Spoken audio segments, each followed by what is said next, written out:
Did you know that hypertension and heart disease kill more blacks than anything else in America? I didn't know that. I thought it was the police.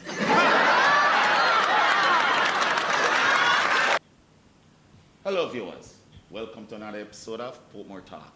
With us today is Councillor Edwards, Councillor Courtney Edwards, who is the Councillor for the Independent City Division in Portmore. Well, we're going to look at a couple of videos here and that have been viral. Some of them might not be the latest video, but are still relevant to right now. All right, so first one we're going to look at, well, welcome Councillor Edwards. Thank you, Mr. O, Sir Bennett. All right. And of course, always a pleasure to be here, and just warm welcome to the viewers. Okay. All right, so we're going to listen to the first video, and then we'll talk on it, about it as we return. Did you know that hypertension and heart disease kill more blacks than anything else in America? I didn't know that. I thought it was the police. All right. That video is a very telling video because the thing about it is from 1970s that video was around, and yet still it's still relevant to today. As far as the United States is concerned, is there something you'd like to say about that, Councillor? All right, to be honest with you, this video, it is relevant, and we have not moved away from a certain mindset as yet. Okay. You know, we still see the police, well, majority of our people still see the police as a threat, especially those who are marginalized. Yes. Right? So, what is happening there, though, is a cultural shock, and we also need a cultural change. You know, because it's actually perception. You know, and people still feel a bit threatened by the police. So even though that might be for United States, there's still elements of that even in our culture here in Jamaica. Yes, it is a global reality. Okay. And Jamaica is no less a part of that global community. Right. There's a video recently with some police, you know, on the backs of horses beating some, you know, black people. And when I saw it, I really couldn't believe that it was the United States. But then I was quite willing to accept it because it is still relevant. It's still going on right now. But frankly speaking, like I said before, much have not changed. We have been good at talking, good at writing down concepts, but our actions have not changed much towards each other. You know, and therefore, persons are being seen as less than, and while some are being seen as superior. And you know, I don't think up to this minute, even as you said in America, blacks have not seen themselves as being truly fitting in that space. Are deserving of that better treatment. They are not seen as that deserving, as you would say, to be in that space. You know, and therefore, they are also marginalized, looked down upon. Okay. Okay. It is however sad though that in Jamaica, where the police force is also dominated by black people, you know, that you'd actually face so much oppression and abuse at the same time. From our own. From our own. And that is the shocking point we are now.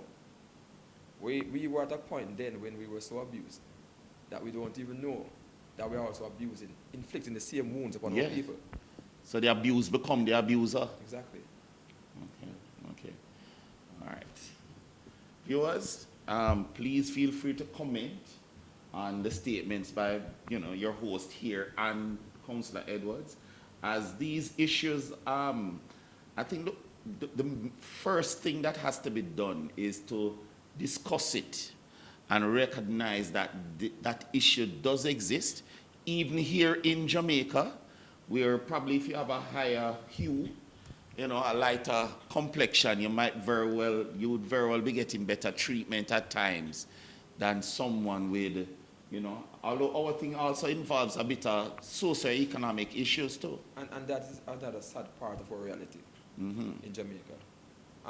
The mass knows that if you're of a certain class, structure, creed, neighborhood, or complexion, you are going to be seen or treated in a different light, which is very sad, you know. But I think, as I said before, we have done too much talking. We need to now put action together. Action is what the people need, right? And you can't be telling me that I am for the people, I'm here to serve and protect.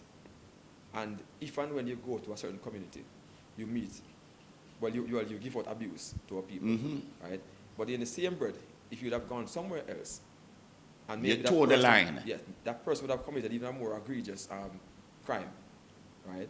Then the situation would have been different. You'd have handled yourself in a more professional manner. But if and when you go to a certain area, right, the people are dealt with in a manner that is less than. And that's our problem. Professionalism by our police, men and women, is what we need to see on a daily basis. We can't choose when to act professional. We were trained as professionals, and therefore it has to be an everyday duty, everyday practice for the people to see. Okay, point taken. All right, because I've watched videos where about policing, and one of the things that was always mentioned is that a lot of the police forces are remnants of slave hunting teams and all that type of thing. And perhaps we should actually move again towards changing that name. The word force is becoming too forceful. But didn't one of your leaders at one time attempted to change it from force to service, but either didn't bother, what, it could not be changed or something like that? Attempt is one thing. Okay. Like I tell you, I prefer the action of things. Okay. And we need to continue with what is good for the people. So if something was started back then, you know, and it was a good it was a good idea, so I can understand we should actually it. stick to that and move in the right direction for the people. At some point, we tend to forget that we are here to serve the people.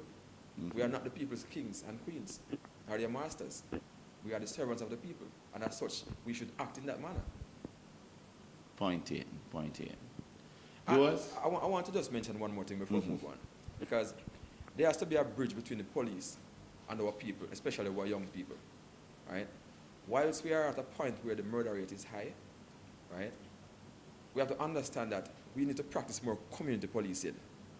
Not just to talk it, but we need to see the intervention of police, men and women, right, into the communities, interacting with the people on a daily basis.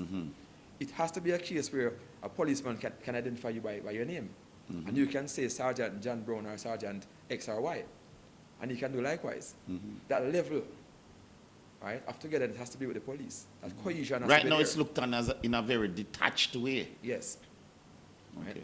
Because in most cases, you will only see the police when there is an incident, which is sad, you know. Fine. Viewers, feel free to comment, share, and subscribe. Bye for now.